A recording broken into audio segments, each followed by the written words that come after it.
Baik, teman-teman semuanya selamat pagi dan selamat siang untuk yang di sana, kalau yang di sini masih pagi. Senang sekali ya kita masih bisa istilahnya belajar bareng, masih bisa ngobrol bareng, masih bisa kuliah bareng begitu ya. Dan, kuliah kita ini sudah mendekati akhir begitu teman-teman semuanya. Jadi kita sudah di pertemuan ke-13, nanti kemudian di pertemuan ke-14 kita akan lebih banyak membahas tentang artificial intelligence, on business. Jadi untuk pertemuan kali ini kita, lebih banyak membahas tentang artificial intelligence secara, definitif dulu. Ya, karena AI itu, pembahasannya panjang sekali dan rumit sekali. Saya akan coba untuk menyampaikan tentang AI ini dengan, apa ya, dengan cukup sederhana begitu. Nah, keinginan saya kan gitu.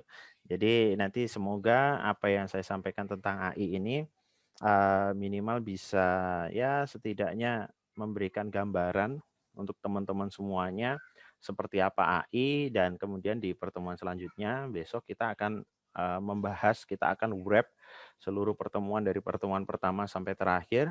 Kita akan wrap termasuk diantaranya nanti kita akan bahas how AI, apa namanya ya, affect our businesses. Jadi nanti seperti apa sih AI itu memiliki efek berdampak kepada, bisnis yang kita miliki teman-teman semuanya.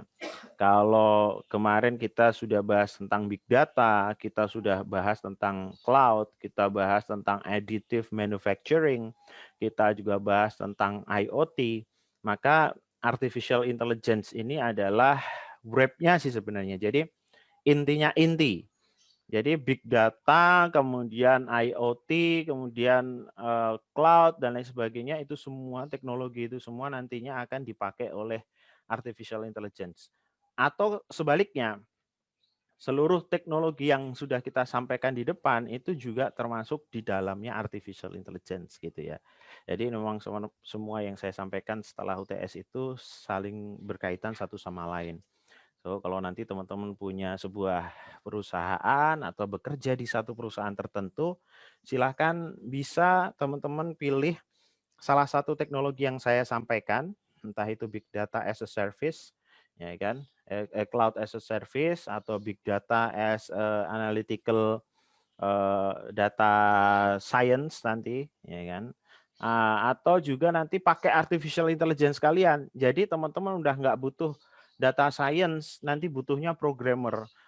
Big datanya yang analisa AI-nya, kemudian, eee apa namanya, cloud yang ngamanin AI-nya dan lain sebagainya. Tapi tentunya nanti ketika, teman-teman semuanya mengembangkan sebuah AI, akan membutuhkan satu resource atau sumber daya yang cukup tinggi.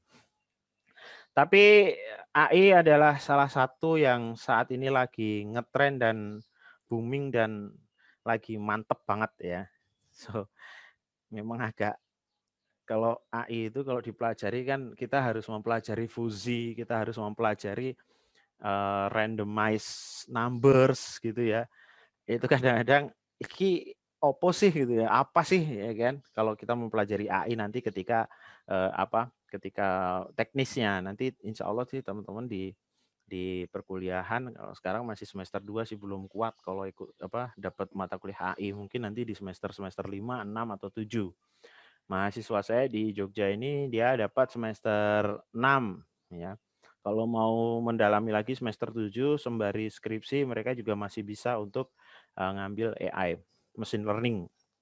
Machine learning nanti kita juga akan bahas ya, teman-teman semuanya, di AI. Eee, jadi mungkin teman-teman semuanya banyak sekali yang sudah pernah mendengar AI, artificial intelligence dan lain sebagainya, tapi belum tahu bagaimana caranya bekerja. Belum tahu seperti apa sih AI itu bekerja. Ya, pada dasarnya kalau panjenengan semuanya, teman-teman semuanya pada self aware, AI itu sebenarnya mereka mengikuti atau mencontoh apa yang terjadi di tubuh kita. So, kalau teman-teman itu ngerti mempelajari AI lebih dalam, itu seharusnya akan lebih bersyukur terhadap Tuhan, ya kan? Meskipun kan kalau sekarang ini teknologi jadi perkembangannya jadi lebih cepat dibandingkan manusia, ya tapi nggak masalah, ya kan? Hanya saja basic knowledge-nya, ya kan, yang dipergunakan di dalam AI itu nanti machine learning itu algoritmanya banyak sekali, termasuk neural network yang belajar dari otak kita. Tapi juga ada nanti bird nest dan lain sebagainya algoritmanya. Bagaimana mereka algoritmanya belajar dari burung yang terbang, kemudian hinggap di satu kabel atau di satu tempat tertentu, salah satu, kemudian dia menemukan kalau hinggap di situ itu kabelnya kuat, maka teman-teman yang lain yang terbang tadi akan hinggap di situ semua, plok, plok, plok, plok, plok, plok, plok, plok, sehingga seluruh kabel itu akan tertutup oleh burung. Nah, seperti contoh algoritma itu di penerapannya itu adalah kalau teman-teman semuanya foto menggunakan mode potret atau bokeh, yang mana background teman-teman ketika foto itu menjadi blur. Nah, itu kan seakan-akan kayak ada burung yang dia nempel di garis wajah Anda, tek. Oh, ya ini garis wajahnya. Kemudian nanti burung-burung yang lain akan nempel seret gitu. Sehingga dia akan menggaris seluruh tubuh Anda. Nah, yang ada di dalam garis itu tidak akan di-blur, yang ada di luar akan di-blurkan gitu. Itu salah satu algoritma tertentu yang mana yang mana ditemukan atau terinspirasi dari kejadian nyata, termasuk diantaranya nanti neural network yang terinspirasi dari bagaimana otak kita bekerja. Ya, yang memang AI itu namanya artificial intelligence, yang memiliki intelligence ya hanya human, ya kan. Sampai detik ini ya yang terbukti memiliki intelligence secara faktual ya, yang bisa kita lihat ya hanya human. Meskipun kalau yang mungkin yang beragama, percaya Tuhan, percaya malaikat dan lain sebagainya, tetapi kan itu secara agama begitu ya, yang mana wajib kita imani. Tetapi kalau di AI, di ilmu saintis, ya kan, yang memiliki intelijensia itu baru human dan alien, tapi alien juga belum terbukti. Ya, nah makanya intelijen itu kemudian diprogram, ya kan, dibuat seperti ya pokoknya mirip lah, semirip mungkin dengan cara pandang manusia, cara belajar manusia, kemudian diprogram dengan algoritma tertentu. Nah, jadilah artificial, teman-teman. Artificial itu kan apa ya? Gawean, buatan. Kalau itu intelligence kan kecerdasan, jadi kecerdasan buatan. Jadi bukan kecerdasan yang dia dapat dari lahir, tetapi adalah kecerdasan yang memang dibuat di program, gitu ya. Nah, kemudian pertanyaannya bagi kita yang beragama, apakah kemudian manusia itu lahir dengan intelligence tanpa dibuat? Ya kan? Itu kan hal yang tidak mungkin, kan gitu. Kalau kita belajar tentang AI ini, jadi bagaimana 1-0 basicnya digital itu kan 1 dan 0. Ya, kalkulator itu juga 1 dan 0. Maka dia butuh seorang programmer, seorang developer yang kemudian membuat 1-0 ini menjadi kalkulator, menjadi komputer, menjadi AI, dan lain sebagainya. Kan seperti itu. Tapi kalau manusia, apa kemudian dari 1-0 ya, dari kan katanya dari satu sel ya, hewan satu sel amuba atau apalah itu, kemudian lama-lama jadi monyet, dari monyet lama-lama jadi manusia. Apakah memungkinkan hal semacam itu masih jadi perdebatan sampai sekarang. Karena dengan logika artificial intelligence itu tidak mungkin, ya kan. Tetapi dengan teori-teori yang sudah disampaikan oleh ahli biologi itu mungkin. Nah, ini menjadi satu perdebatan tertentu. Apa ya mungkin kalkulator tahu-tahu lama-kelamaan disimpan, dia tahu-tahu jadi sebuah komputer, kan enggak. Maka harus ada orang, harus ada zat lain yang lebih superior yang kemudian membuat kalkulator itu diupdate, kemudian menjadi sebuah komputer yang cerdas sampai seperti yang teman-teman pakai. Kan gitu. Nah, kita juga tentunya seperti itu. Ada satu zat yang lebih superior yang kemudian membuat kita yang dari tadinya cuman ya mungkin bisa jadi amuba atau apapun itu ya kemudian apa namanya diproses sampai kemudian jadi manusia seutuhnya seperti kita teman-teman semuanya.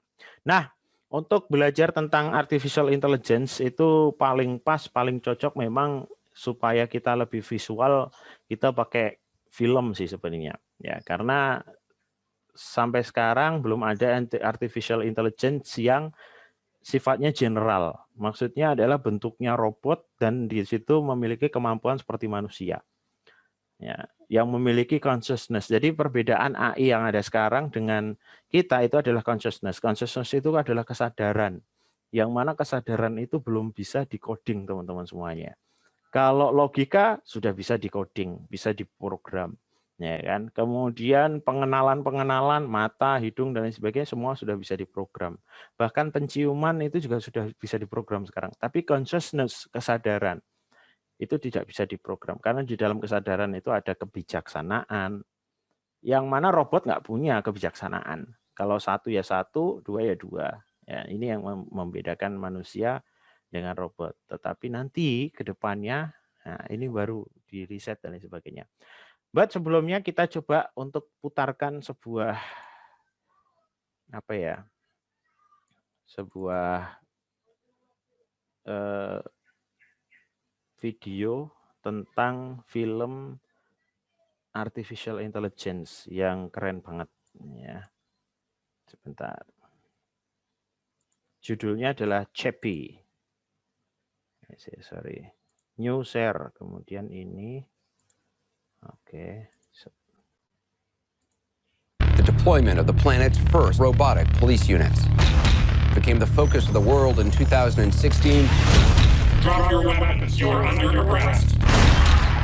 Vincent Moore is a former soldier. The problem with artificial intelligence is it's way too unpredictable. The Scout's creator, Dion Wilson, sees a rich future. What interests me is a machine that can think and feel.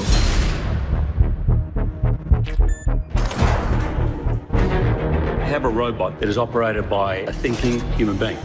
We don't want this. It's expensive, it's big, and it's ugly. The Scouts are a huge success. Stop worrying about these pet projects. I think I've cracked it. This is a new kind of life form, a new step in evolution.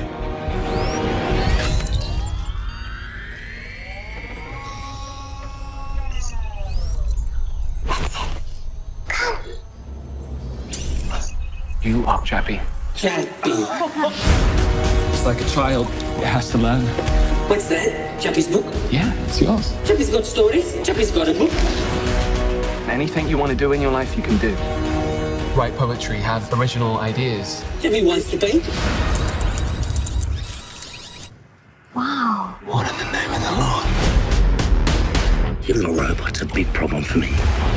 A thinking robot could be the end of mankind.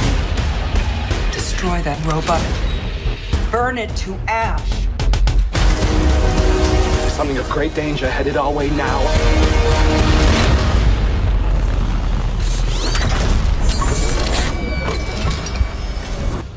I don't want to die. I want to live.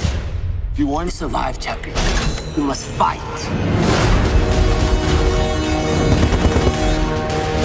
Mayhem downtown as police have begun shutting down. You had my paper. You think you're real? You don't get away with this. He's special! I am consciousness. I am alive. I am Chappie.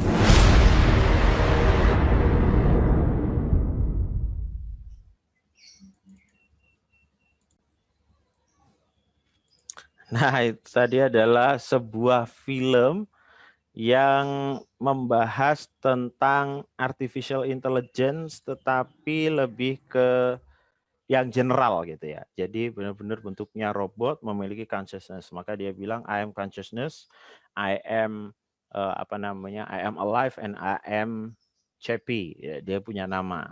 Nah, ini 3 kata yang sebenarnya dalam sekali. Yang pertama adalah dia sadar betul, dia memiliki kesadaran, dan I am alive, dan saya hidup.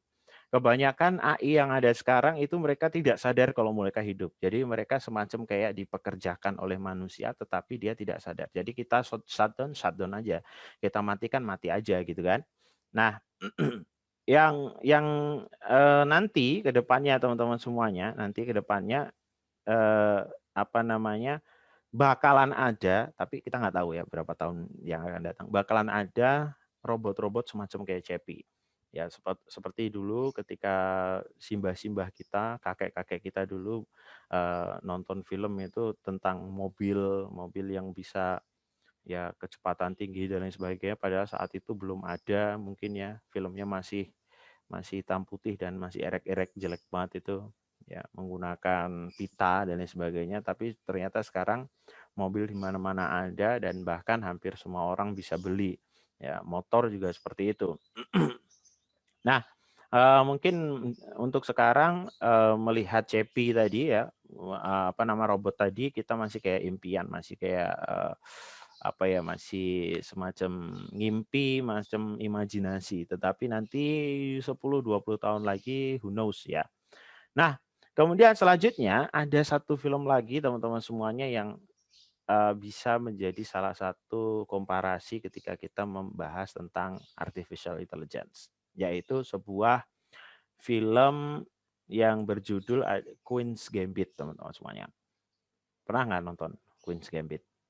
Dia adalah film serial di Netflix. Nanti teman-teman boleh lah ya cari langganan Netflix, kemudian nanti dicari film namanya Queen's Gambit. Di film ini teman-teman semuanya, si mbaknya ini ya, ada seorang mbak-mbak, seorang gadis ya.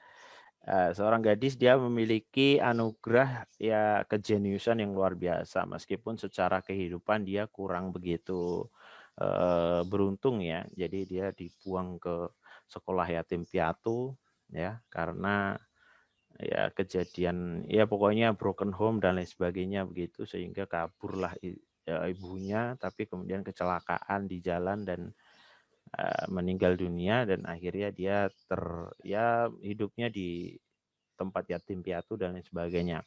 Kemudian hidup dia itu menjadi menjadi hampa, tetapi setelah dia menemukan satu papan catur, hidupnya dia menjadi berwarna kembali. Jadi dia berimajinasi, kemudian dia membayang-bayangkan tentang papan catur itu dan lain sebagainya. Nah, di situ teman-teman semuanya, akhirnya dia mencoba untuk belajar terus-menerus ya, dari ya mungkin kalau di filmnya itu dia SMP kali ya. Ya kan, itu ya saya nggak tahu. Nah, kemudian akhirnya dia belajar terus-menerus dengan senangnya ya.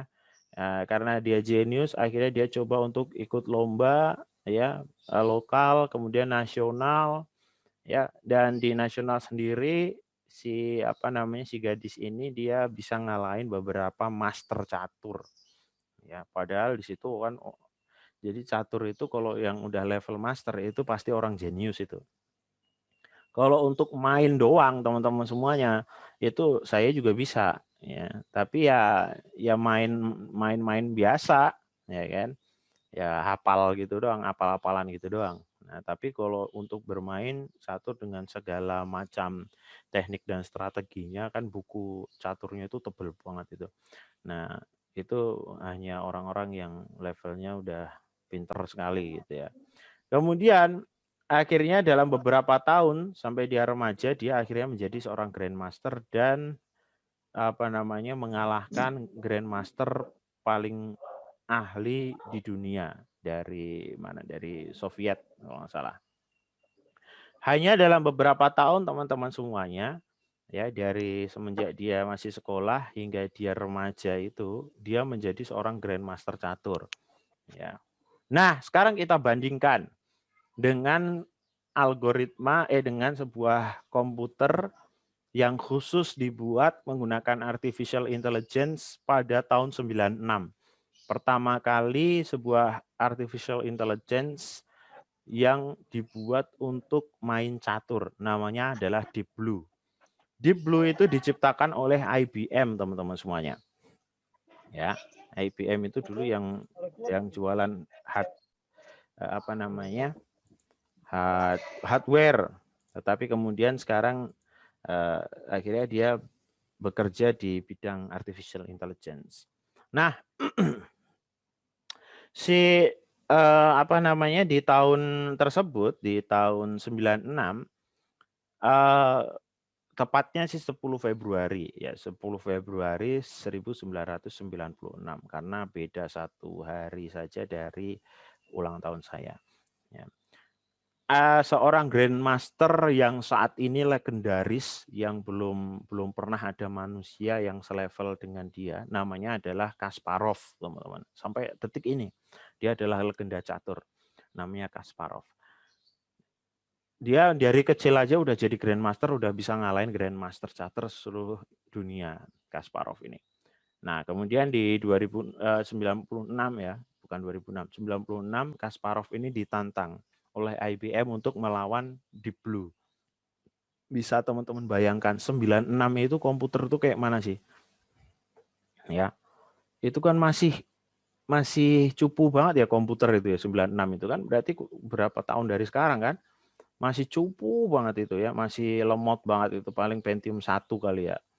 Ya, dan lain sebagainya lah. Pokoknya masih lemot banget, beda banget sama komputer zaman sekarang. Jadi saat itu disebut namanya superkomputer, meskipun superkomputernya 96 itu ya sama komputer kita sekarang ya, masih cepatan komputer kita sekarang. Ya, namanya adalah Deep Blue ya, AI-nya. Di laga pertama Deep Blue itu dia berhasil mengalahkan Kasparov, teman-teman. Itu menggegerkan seluruh dunia. Jadi kemenangan itu membuat Deep Blue adalah program pertama komputer yang bisa mengalahkan manusia di dalam dunia catur. Nah, ya. Tetapi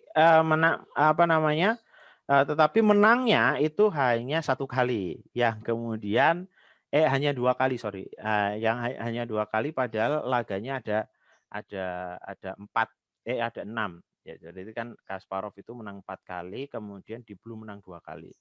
Ya, jadi 4-2 teman-teman semuanya. Dan itu saja teman-teman, itu sudah menggegerkan dunia.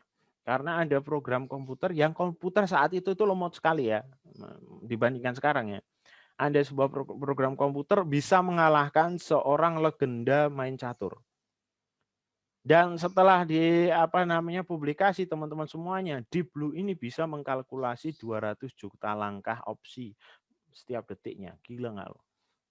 200 juta langkah. Jadi opsinya itu dia sudah bisa hitung itu 200 juta langkah. Itu aja kalah sama Kasparov. Berarti Kasparov itu kan juga pinternya luar biasa itu ya. Ngeri kan ya.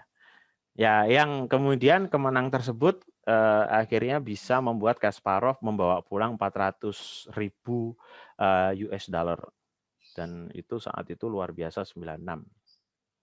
Tetapi ketika tanding ulang pada tahun 97, ya, Kasparov versus Deep Blue di New York, yang terjadi adalah Deep Blue kemudian memenangkan pertandingan tersebut. Ya, jadi 3,5 banding 2,5. Ya, karena yang satu adalah mungkin draw ya. Nah, akhirnya 3,5 2,5 teman-teman semuanya. Kasparov kalah. Ya, dan akhirnya IBM membawa pulang hadiah 700.000 US dollar. Kembali lagi tadi, si gadis tadi yang ada di Queen's Gambit itu bisa menjadi Grandmaster, mengalahkan Grandmaster paling pintar itu dalam waktu beberapa tahun. Saya bilang tadi hanya dalam waktu beberapa, pakai hanya. Tetapi hanya di situ itu membutuhkan waktu puluhan tahun. Dari semenjak dia sekolah sampai dia akhirnya remaja sampai dewasa. Baru jadi Grandmaster, teman-teman semuanya. Tapi bagaimana bisa sebuah komputer mengalahkan Garry Kasparov yang sudah puluhan tahun belajar dan menjadi Grandmaster, dikalahkan hanya dalam 1 tahun. Ya kan? ya, hanya dalam 1 tahun saja itu Deep Blue belum di-update dan lain sebagainya. Nanti setelah di-update namanya Deep Junior. Masih Deep Blue namanya, masih sama program yang sama. Hanya saja teman-teman semuanya prosesornya di tahun selanjutnya itu sudah lebih cepat. So Garry Kasparov bisa teman-teman bayangkan di tahun 96 dia menang dengan angka yang cukup telak 4-2. Tapi di tahun kedua dia kalah 3-2. Dan di tahun selanjutnya dan lain sebagainya, apalagi sekarang, ya kan, tahun 2020 dengan kecepatan prosesor yang luar biasa. Ya. Nah, kira-kira seperti apa ya perkembangan kecerdasan buatan ini, si Deep Blue ini? Jangan-jangan sudah nggak ada yang bisa ngalahin lagi Deep Junior kalau sekarang namanya, ya kan? Padahal algoritma yang dipakai oleh Deep Blue itu sangat simpel sekali. Jadi di posisi yang ada saat ini, dia hanya akan mengenerate virtual move gitu ya, pergerakan virtual, dan kemudian dianalisis dan sama dia akan ditemukan gerakan yang terbaik itu di kemana. Apakah sacrifice, apakah berkorban, atau apakah save, atau apakah retreat dan lain sebagainya. Ya, semua dianalisis, dibuat gambarannya, virtualnya, ya kan, seakan-akan dia sudah maju ini dan lain sebagainya. Nanti kemudian dia akan menganalisa respon apa yang akan diberikan oleh musuhnya. Jadi kalau pion saya maju 2 langkah, maka musuh saya ini akan apa. Dan itu semuanya 200 juta langkah itu semuanya sudah benar-benar dianalisa, diprediksi oleh Deep Blue, teman-teman semuanya. Dan seperti itu terus-menerus sampai akhirnya nanti bisa si Deep Blue kalah atau seri atau menang. So saya jadi menjadi saya jadi kayak sombong, ya kan, bangga ketika saya pernah sekali mengalahkan chess yang ada di komputer saya, hanya sekali seumur hidup saya, ya kan, dan itu pun levelnya beginner, ya. Lo kan luar biasa lo ya kan, bisa ngalahin chess yang ada di komputer teman-teman semuanya, kan ada tuh file aplikasi chess itu biasanya bawaan kalau di Windows 7 ya. Nah, itu silakan mainkan aja itu ya, pakai level yang beginner, kalau yang ahli mungkin intermediate. Kemudian kalau kalian kalah, alasan aja, Kasparov aja kalah, apalagi saya kan gitu. Alasan ya kan. Ya, padahal nggak bisa aja tuh main catur kitanya. Ya. Karena Kasparov bisa sampai bisa menang luar biasa. Ya. Nah, ini salah satu alasan kenapa secara cepat si komputer bisa mengalahkan seorang legenda catur, itu adalah percepatan pertumbuhan prosesor atau kemampuan processing unit yang ada di komputer saat ini, teman-teman semuanya. Yang mana kecepatan eksponensial kan, kecepatan kenaikannya eksponensial yang sudah saya berkali-kali saya sampaikan. Itulah kenapa teman-teman harus segera memitigasi hal tersebut. Ya. Kemudian selanjutnya teman-teman semuanya, ternyata tidak hanya sebuah AI itu tidak hanya membutuhkan processing power aja untuk running ya. Jadi tidak hanya tadi processing unit yang kuat yang dibutuhkan oleh sebuah AI untuk berjalan, untuk running, tapi juga ada beberapa hal lain. Termasuk diantaranya yang pertama, ya kan, adalah big data. Ya kan? Buat apa big data? Jadi kita butuh kita di AI itu kita butuh tahu bagaimana cara untuk menangkap data. Kita juga butuh tahu cara untuk mengakumulasi data sebagai inputan dari processing power AI yang nantinya akan menjadi objek belajar. Jadi AI itu kan komputer yang belajar gitu ya. Kalau kita nggak beri data, dia nggak bisa belajar. Itulah kenapa big data menjadi salah satu teknologi yang akan membuat peradaban manusia berubah. Ya, akan membentuk peradaban manusia di masa depan. Ya, whether you are ready or not, it will happen. Ya kan? It will be happening, bahkan sekarang sudah mulai sudah mulai terjadi. Ya. Dan kita kadang-kadang nggak sadar itu, teman-teman semuanya. Contohnya gini aja lah, kalau teman-teman pernah pakai Grab atau pakai Gojek ya, kita pesan satu motor untuk jemput kita. Nanti di situ akan muncul kira-kira jam sekian dia akan sampai. Atau kita pesan food gitu ya, Grab Food atau GoFood. Nah, nanti dia akan kasih data kira-kira dia akan sampai ke rumahmu membawa makananmu adalah jam sekian. Nah, data itu tidak kemudian ngarang sebenarnya teman-teman semuanya. Si waktu itu tadi loh. Ya, kita pesan jam 9 kemudian nanti please wait ya kan, your driver will arrive at. Nah, tunggu drivermu akan tiba sekitar pukul jam 9:13 umpamanya kayak gitu. Nah, kita pesan jam 9, drivernya sampai di sini jam 9:13, itu biasanya jarang meleset. Atau bahkan malah lebih cepat dan lain sebagainya. Tapi meleset lebih cepat atau lebih lambat pun nggak akan lama biasanya. Hanya 1 menit, 2 menit. Kenapa? Karena dia menggunakan big data. Dia menggunakan banyak sekali transaksi, kemudian data traffic yang luar biasa besar yang dianalisis dengan algoritma tertentu, sehingga muncullah angka 13 menit itu teman-teman semuanya. Sepertinya simple ya, fitur yang sangat simple, tapi ternyata processingnya itu sangat-sangat berat dan luar biasa itu. So, yang pertama kita butuh data yang luar biasa banyak sebagai inputan AI. Nah, yang kedua tadi saya sudah sampaikan ya, yaitu untuk memproses data tersebut kita butuh algoritma tertentu, metode-metode tertentu, kita butuh cara-cara tertentu teman-teman semuanya, sehingga si AI ini dia menghasilkan sesuatu yang kita inginkan, ya kan? Menghasilkan outcome yang benar, yang sesuai dengan yang diekspektasikan. Contohnya Facebook umpamanya atau Instagram ya. Yang mana Facebook dan Instagram ini menerapkan AI di bidang menampilkan iklan yang relevan dengan orang yang nonton iklan. Nah, gimana itu kata-kata yang paling enak? Jadi teman-teman semuanya kan kalau buka Facebook, buka Instagram itu sering banget nemu iklan-iklan gitu ya. Dan iklannya itu relevan banget dengan kebutuhan kita, sering banget kayak gitu. Saya lagi ngobrolin tentang celana misalnya sama istri. Wah, celanaku udah kekecilan, perutku udah gembul, ya kan? Beratku udah nambah, mau pengen beli celana, Ibu. Gimana, Ibu? Yaudah belilah ya, gitu maunya. Baru ngobrol kayak gitu teman-teman semuanya, ya. Saya baru searching lah di Google dikit-dikit.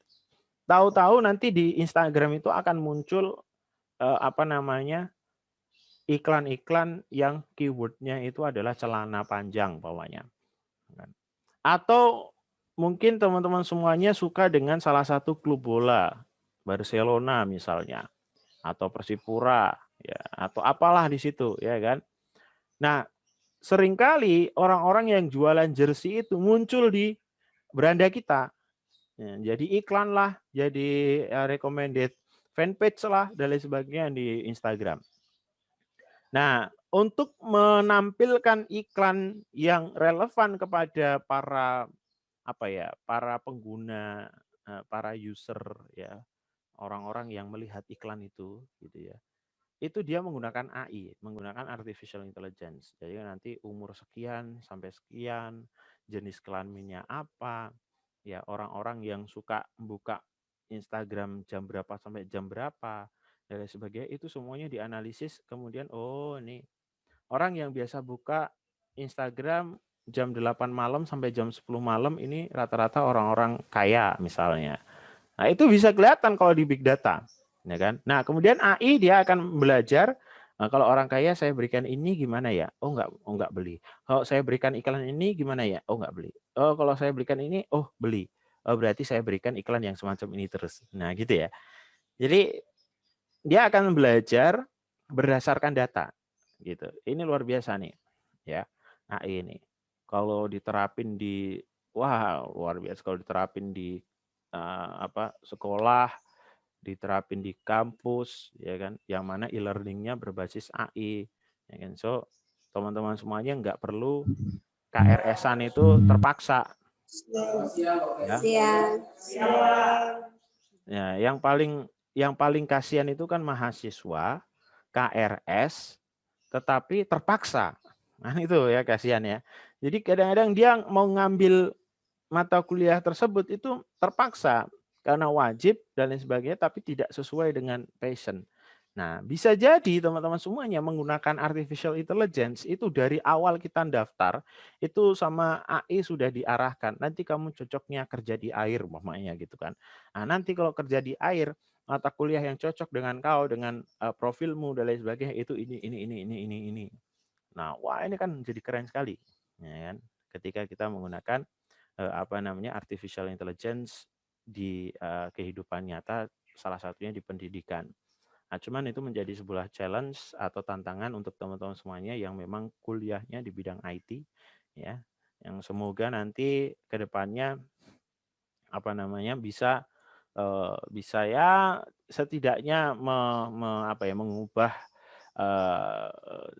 mengubah nasib ya banyak orang di sekitar teman-teman semuanya dengan beberapa hasil ataupun beberapa riset yang teman-teman buat ya di bidang AI nanti, kan, khususnya di Papua, ya.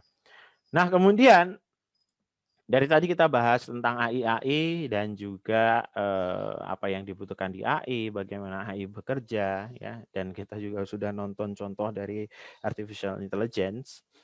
Nah, sebelum nanti kita akan membahas lebih lanjut yang nanti agak lebih dalam dan agak mungkin overwhelm, agak susah dimengerti dan agak berat, ya. Kita coba untuk membahas tentang definisi AI secara ya literatur gitu ya. Ya, tapi yang simple aja lah, yang simple. Jadi sebenarnya AI itu apa? Kalau secara arti, maka dia bisa dikatakan artificial adalah buatan, intelligence ada kecerdasan buatan. Jadi kecerdasan buatan atau AI ini itu adalah satu program tertentu yang dibuat menyerupai kemampuan manusia untuk berpikir rasional, untuk berpikir kritis, kemudian juga belajar dari pengalaman, atau berbicara dan berinteraksi dengan manusia secara langsung dengan bahasa natural.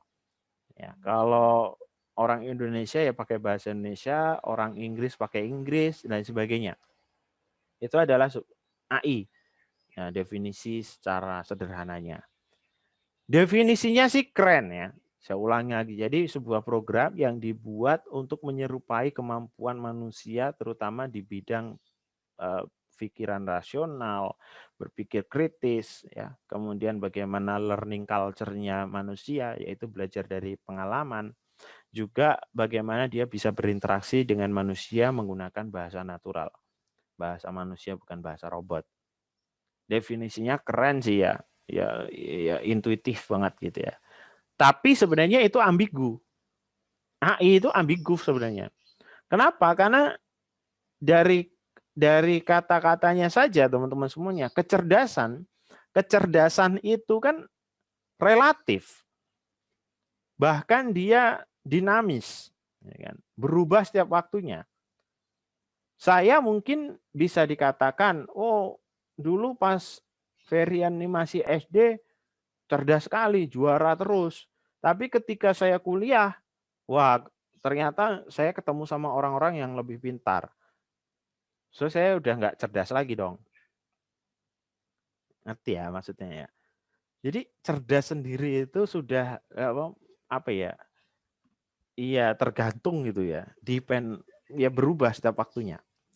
Deep Blue misalnya yang tadi kita contohkan. Di tahun 97 mungkin Deep Blue itu cerdas sekali, luar biasa, pintar. Oh, dia bisa mengalahkan Grandmaster catur di dunia. Tapi kalau di sekarang ya, yang mana di setiap laptop, di setiap komputer itu bisa install aplikasi Deep Blue bisa install chess, ya, bisa install program untuk bermain catur yang keren, maka permainan catur digital yang 97 itu menjadi booming, menjadi sesuatu yang cerdas dan lain sebagainya, sekarang udah biasa. Ya nggak? Dulu karena belum ada di komputer itu kok bisa main catur. Oh ya cerdas banget. Gila, dia perlu keren banget, mantep. Bisa ngalahin Grandmaster lagi. Tapi kalau sekarang kan kita lihat di komputer kita masing-masing ada chess kadang-kadang. Ya kan kalau di Windows 10 saya nggak tahu, nggak ada kayaknya ya. Windows 7 masih ada kalau nggak salah.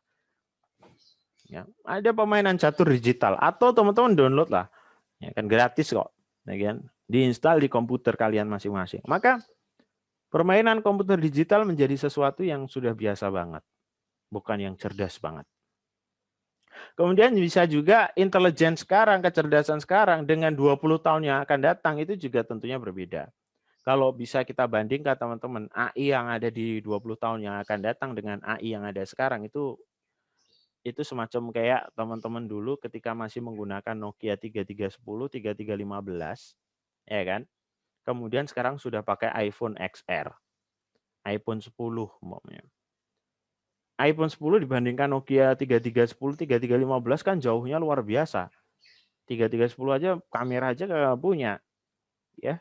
Pakai untuk SMS aja ngehang dia, ya kan? Iya, saya punya 3310 tuh kalau SMS-nya terlalu banyak ngehang dia. Ya, buat telepon aja ngehang, ya. Nah, tapi kalau iPhone XR buat ngegame mantep, ya, buat macam-macam mantep lah pokoknya, buat kamera juga keren, ya, udah complicated sekali.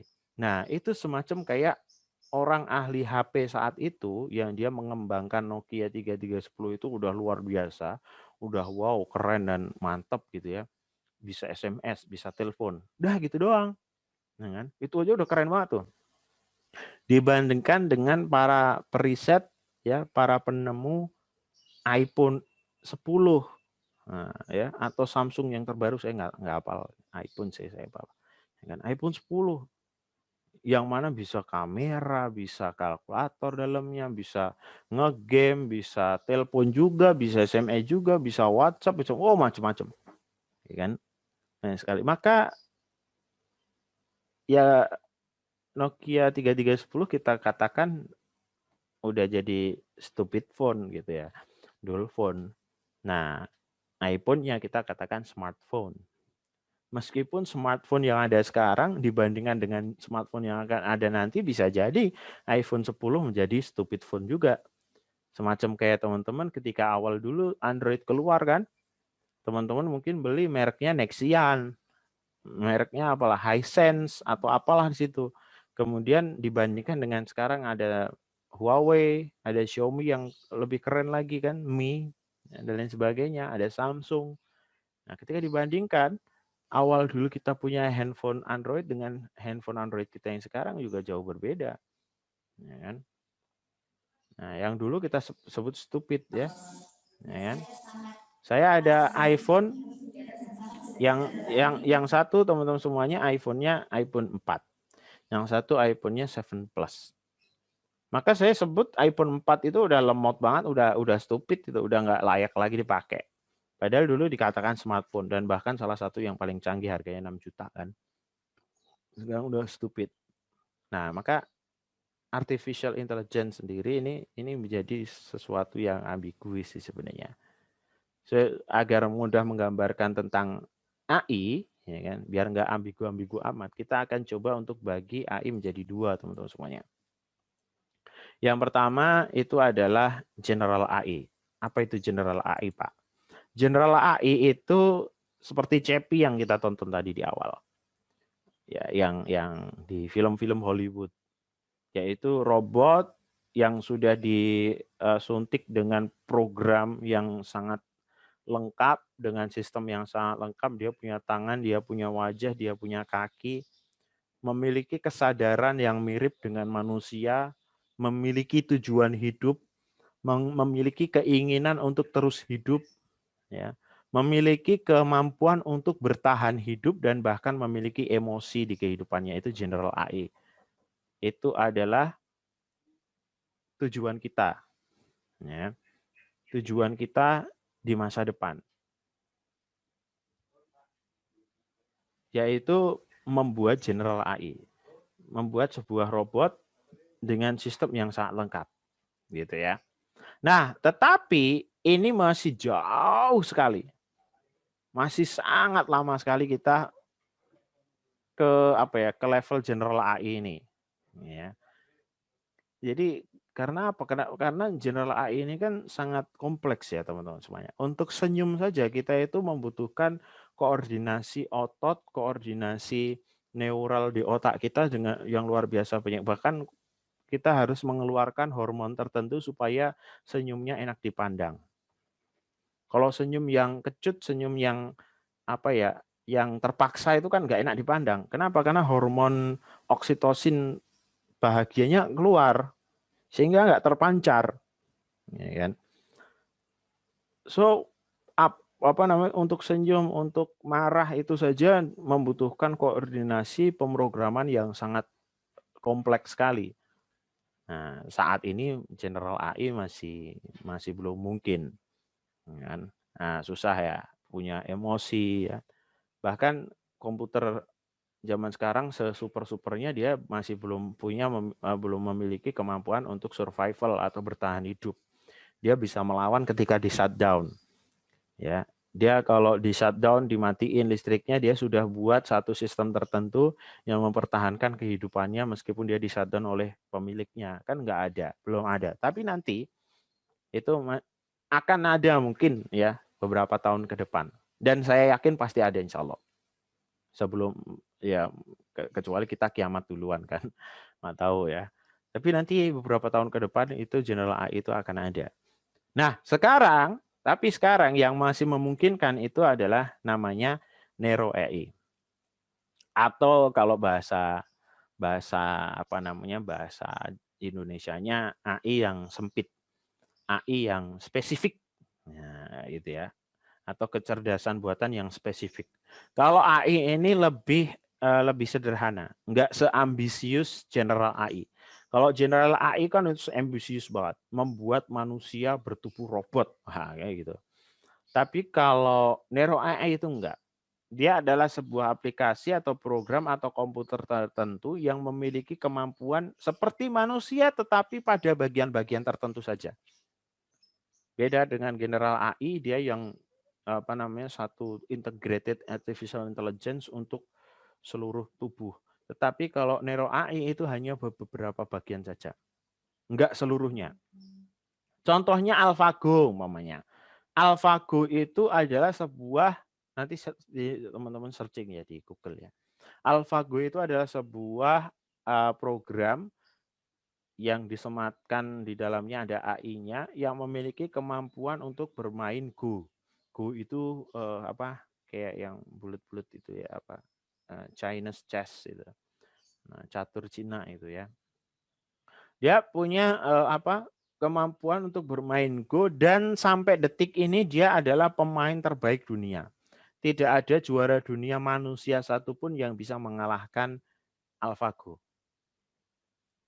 Bisa teman-teman bayangkan kecerdasannya luar biasa. AlphaGo itu kan lebih kompleks dibandingkan catur, ya kan? Dan probabilitasnya lebih banyak. Maka harus super genius kalau pemain Go itu, ya kan? AlphaGo ini cerdas, genius, wah pokoknya luar biasa. Tetapi ketika kita suruh masak air untuk bikin Indomie, ya nggak bisa dia. Gitu loh, ya. Beda sama manusia. Manusia ini main Go dia bisa, belajar sampai jadi Grandmaster dia bisa. Bahkan ketika kita suruh Grandmaster Go itu, Grandmaster catur yang ampuh banget itu, kita suruh masak air untuk bikin Indomie, dia juga bisa. Itu manusia, ya, yang nanti akan jadi General AI itu. Ya. Contoh lagi Watson. Watson ini adalah sebuah AI yang di-develop oleh IBM yang memiliki kemampuan untuk mengenali bahasa seluruh dunia. Dia mengenali bahasa manusia. Teman-teman mau nanya apapun dia bisa jawab karena dia memiliki database ya pertanyaan, jawaban, ilmu, knowledge semua yang ada di internet. Dia setiap hari googling, setiap hari ngelihat data yang ada di internet dengan keyword-keyword tertentu, kemudian dia akan cari signifikansi, dia cari relevansi antara pertanyaan dan juga jawaban atau knowledge yang menurut dia itu bisa dia simpan sebagai memori, mana yang hoax, mana yang benar dan sebagainya. Itu keampuhan Watson buatan IBM. Nanti teman-teman bisa searching di YouTube, ya kan, Watson AI. Wah, itu cerdasnya luar biasa. Bahkan dia pernah ditandingkan dengan 2 orang paling cerdas di dunia untuk pelajaran-pelajaran umum, matematika dan sebagainya. Watson menang telak, ya kan. Dia sampai dapat berapa ribu dolar itu ya, Watson ini. Nah, sekarang Watson ini bahkan dilatih untuk mendeteksi kanker. Jadi orang itu dilihat sama Watson, dicek datanya, variabel-variabelnya, kemudian dia akan tahu, oh ini orang punya kanker, tetapi meskipun masih kecil, apakah ganas atau tidak dan lain sebagainya. Bisa teman-teman bayangkan Watson ini cerdasnya seperti apa, pintarnya seperti apa, kalah jauh kita manusia. Tetapi ketika teman-teman semuanya punya adik nih, atau punya anak perempuan lah, ya kan, adik perempuan. Suruh gambar adik perempuannya, gambar. Biasanya kalau anak-anak TK itu kan gambar gunung, sawah, sungai, pantai. Setelah selesai gambar, Anda tanyakan ke Watson. Watson, ini nilainya berapa, Watson? Enggak tahu lah dia kan. Enggak tahu. Enggak bisa jawab dia. Ya, Watson. Atau belum bisa jawab karena belum pernah diajari. Maka Neuro AI itu dia adalah artificial intelligence yang dia memiliki satu kemampuan tertentu yang mirip dengan manusia, tapi hanya satu kemampuan, tapi dia sangat-sangat pintar, sangat-sangat ahli di bidang itu. Nah, gitu. Ya kan? Nah, seperti yang saya sampaikan tadi di awal, kita masih sangat jauh untuk membangun general AI. Seperti di film-film Hollywood, Chappie tadi contohnya. Tetapi kita sudah mulai hebat di bidang membangun Neuro AI, teman-teman semuanya. Ya. Nah, ini adalah satu gambaran Neuro AI. Ya. Suatu ketika ada sebuah data, yaitu gambar burung. Nah, kemudian kita disuruh istilahnya ngejawab ini burung apa. Padahal kita sama sekali belum pernah ngelihat itu burung apa. Kemudian padahal di seluruh dunia ini ada ribuan bahkan jutaan jenis burung. Kita harus belajar ribuan jutaan jenis burung. Setelah itu baru kita bisa istilahnya menyimpulkan bahwa ini adalah burung A, ini adalah burung B, ini adalah burung C. Nah, instead of doing that, itu kan wasting time banget itu kalau manusia yang harus cari kayak gitu. Maka dibangunlah sebuah sistem AI yang mana dia bisa mempelajari ribuan bahkan jutaan gambar burung, kemudian membandingkannya dengan gambar burung yang ada di sini. Terus dia bisa menjawab, oh itu adalah gambar burung A, oh itu adalah gambar burung B, oh itu adalah gambar burung C. Itu yang biasa kita sebut namanya machine learning. Ya, machine learning. Machine learning itu adalah salah satu cabang dari AI yang mana dia akan mesin itu akan selalu belajar, ya kan? Yang mana dia akan selalu memproses, membandingkan dan lain sebagainya, kemudian akhirnya menjadi satu outcome tertentu yang kita inginkan. Ini contohnya, tadi burungnya dibandingkan, terus ya, dengan Neuro AI, ini gambarnya Neuro AI kok belum muncul. Telat, ya kan. Nah, dibandingkan terus-menerus dengan neural itu, kan? Ini kan gambarannya gini. Jadi 3 itu input layer, itu kemudian ada yang kedua adalah hidden layer, yang ketiga ada output layer. Input layer itu kalau gambaran manusia itu adalah mata kita. Kan, itu mata kita. Kemudian hidden layer itu adalah otak kita, kemudian output layer itu adalah mungkin omongan kita, ya kan, mulut atau kata-kata. Oh, itu adalah burung jalak. Gitu. dan sebagainya. Maka yang sekarang ini sedang dikembangkan di Mobile Legend, lagi ya kan, di Mobile Legend, machine learning, sama-sama ML ya, Mobile Legend sama machine learningnya. Di machine learning ya itu adalah jaringan saraf tiruan, ya kan, neural network. Ya, jadi ketahuan saya suka main Mobile Legend kan. Nah, di otak manusia ini kan banyak sekali neuron-neuron yang saling berhubungan ya, semacam kayak yang ini di gambar ini ada bulat-bulat cilik-cilik ini ya, kecil-kecil ini dia saling berhubungan satu sama lain. Nah, kalau di otak manusia itu ada miliaran neuron yang sangat kompleks yang saling berhubungan. Masing-masing neuron dia hanya bisa melakukan perhitungan yang kecil-kecil aja. Tetapi karena sangat kompleks, sangat banyak sekali, sehingga neuron satu sama lain itu dia saling berkomunikasi, ya kan? Saling berkomunikasi satu sama lain. Neuron A dia menghasilkan sesuatu, kemudian dijadikan input oleh neuron B, kemudian neuron B menghasilkan sesuatu, jadikan input oleh neuron C, dan lain sebagainya, sampai jumlahnya miliaran, dan akhirnya menjadi sebuah informasi. Dari data yang diterima menjadi sebuah informasi. Lah inilah yang kemudian dipakai, algoritma inilah yang kemudian dipakai oleh para researcher AI, dipakai untuk algoritma saraf tiruan, ya kan? Neural network. Ya. Nah, sekarang ini teman-teman semuanya untuk bagian hidden layer itu ditambahi layer-layernya. Layer neuronnya itu loh, neuronnya itu ditambahi, diriset bagaimana supaya banyak sehingga sesuai persis dengan apa yang terjadi di otak kita, yaitu miliaran neuron. Nah, itu yang biasa kita sebut namanya deep learning nanti. Sehingga menghasilkan informasi yang lebih tajam, akurat, tepat, ya kan? Nah, yang kalau nggak deep learning kadang-kadang kurang tepat ya. Gini aja deh gampangannya. Machine learning itu karena saking narrow-nya, kadang-kadang gini, machine learning untuk pengenalan wajah.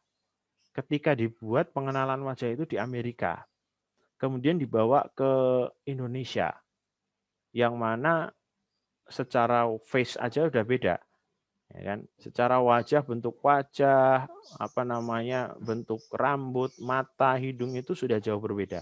Maka pasti nanti akan banyak salahnya, banyak errornya. Ya, makanya dibutuhkan namanya deep learning supaya error-error tersebut itu bisa diminimalisir. Ya, jadi dia belajarnya akan lebih dalam lagi. Nah, ini lagi sedang diriset oleh para ahli-ahli artificial intelligence, teman-teman semuanya. Nah, kemudian kembali lagi, kalau dari tadi saya ngomongin tentang artificial intelligence, tentang machine learning dan sebagainya itu agak susah. Kita belajar lagi dari sebuah film, yaitu film Startup. Nah, kan? Film Startup ini adalah film Korea, ya kan? Si Seo Dalmi yang cewek dengan 6 dosan yang cowok mau membuat sebuah startup atau perusahaan baru, tetapi Seo Dalmi ini adalah lulusan SMA yang dia nggak tahu apa itu machine learning, apa itu AI. Kemudian diceritai oleh si 6 dosan dengan kisah Tarzan dan Jane. Ya, teman-teman pernah nonton film Tarzan kan sama Jane. Tarzan sendiri karena dia dari kecil dia sudah hidupnya dengan gorila, dengan macan, dengan puma, ya dan lain sebagainya di hutan. Maka Tarzan ini nggak pernah sama sekali ketemu dengan seorang gadis, seorang wanita, sehingga dia juga belum tahu, belum pernah belajar untuk bersosialisasi dengan mereka. Tapi kemudian suatu ketika karena kejadian tertentu Tarzan ketemu dengan Jane di dalam hutan. Nah, karena Tarzan ini kepengen mengimpresi, kepengen menjadi satu cowok yang romantis mungkin ya, gitu ya, di mata si Jane. Si Tarzan ini kan sama sekali belum tahu ya Jane ini sukanya apa. Maka dia datang bawa batu kan awalnya itu kalau di film itu. Dia bawa batu kemudian dikasih ke Jane. Terus Jane-nya nggak suka, wajahnya nggak bagus lah, nggak suka. Nah, akhirnya batu dibuang. Kemudian Tarzan pergi lagi cari-cari barang, dia ketemu bunga. Bawa ke Jane. Wah, Jane suka banget tuh bunga. Wah, seneng. Kemudian si Tarzan pergi lagi, dia ambil ular. kan, ular apa namanya sanca kan, ditonton lagi aja filmnya. Ya. Dibawa ke Jane, wah Jane teriak-teriak, nggak suka, takut kan gitu. Nah kemudian dia pergi lagi, dia ambil kelinci, oh ternyata Jane suka, ya kan. Dan seperti itu terus akhirnya si Jane suka dengan Tarzan, Tarzan suka dengan Jane dan akhirnya menikah kan, kalau diceritanya kayak gitu. Kenapa? Karena si Tarzan dia tahu persis apa yang disukai Jane, ya. Kemudian juga dia tahu persis apa yang nggak disukai oleh Jane. Nah, pada intinya poinnya teman-teman semuanya, jadi mobile legend lagi apa machine learning ya kan, karena di pikiran saya ini machine learning ini kan tulisannya M dan L ya, yang mana sama dengan Mobile Legend. Jadi machine learning itu teman-teman semuanya dia akan selalu belajar dari data. Dia akan selalu belajar dari data. Dia akan mencoba untuk melakukan sesuatu, kemudian dia akan melihat reward-nya, apakah dapat reward apa enggak. Kalau enggak dapat reward, ya kan, maka dia akan menjustifikasi bahwa cara itu adalah salah. Dia akan coba lagi, kemudian dia akan mengumpulkan beberapa data yang dia ternyata pekerjaannya itu mendapatkan reward atau mendapatkan impresi positif. Nah, kemudian dari impresi positif akan dia coba lagi dan sebagainya sampai dia mendapatkan best answer. Dia akan mendapatkan best option dan itulah yang kemudian menjadi satu keputusan dari si machine learning. Machine learning sendiri bisa diterapkan dimanapun ya, ada di pendidikan, di pemerintahan dan lain sebagainya.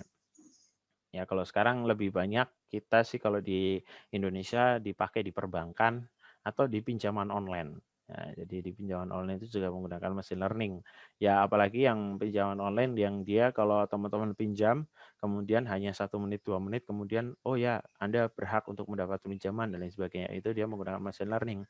Kalau menggunakan tenaga manusia itu akan cukup lama, setengah jam, 1 jam, karena dia harus ngeceki data satu persatu. Tapi dengan machine learning dia bisa langsung secara cepat untuk menentukan.